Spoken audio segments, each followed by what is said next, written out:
President Obama made the case for the $3.7 trillion federal budget he's proposing to Congress. The proposal would reduce the deficit by more than $1 trillion over 10 years by freezing spending on domestic programs and raising taxes on the wealthy and the oil and gas industry. However, the budget does not address how to contain spending on some of the government's largest programs like Medicare, Medicaid, and Social Security. The president said that's a job for Democrats and Republicans in Congress to work out together. All sides will have to do a little bit of posturing on television and speak to their constituencies and,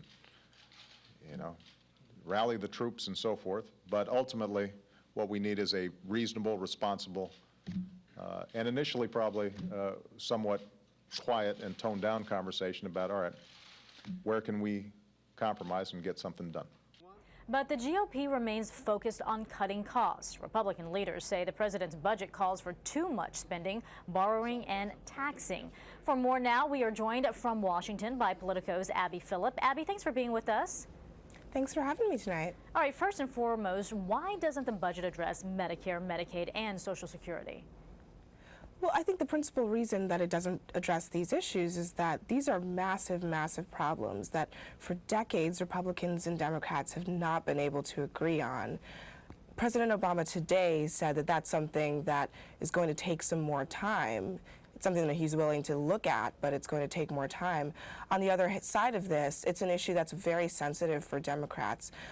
A lot of the older constituencies, the retirees, are very concerned about potential cuts to Medicare, Medicaid, and Social Security. And in order to touch that issue, it's going to be delicate negotiations among Democratic constituencies and Republican constituencies that are worried about that. But, Republicans have criticized the president for not dealing with big entitlement programs. But at the same time, have they advanced any legislation that reduces spending on Medicare, Medicaid, and Social Security? They haven't, and that's perhaps the biggest indication that no one in Washington right now is really ready to touch that, what we call the third rail of politics. The budget proposal also calls for spending cuts to programs the president strongly supports, and many of them help lower-income people. So does he risk alienating his base, or is his greater concern here, Abby, getting a budget deal done?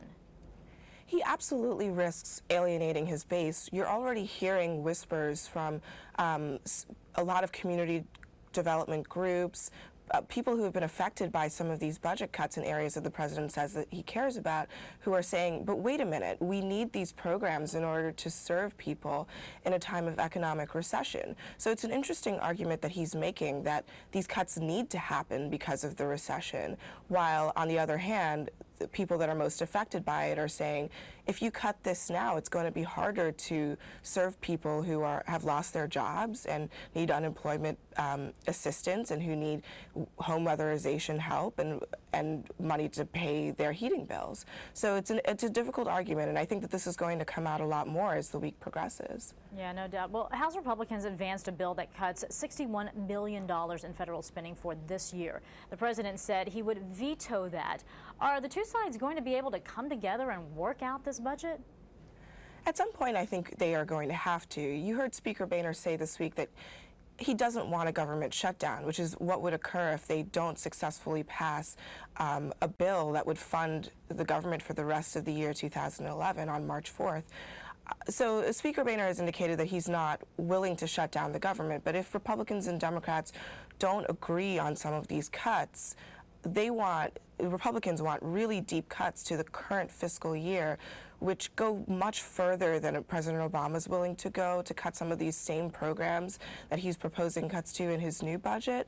So it's going to be an interesting fight to see who wins out. To what degree will President Obama allow for certain budget cuts to programs right now rather than at some point in the next year? All right, well, we will be watching. Abby Phillip from Politico, thanks for your insight. We do appreciate it. Thanks for having me.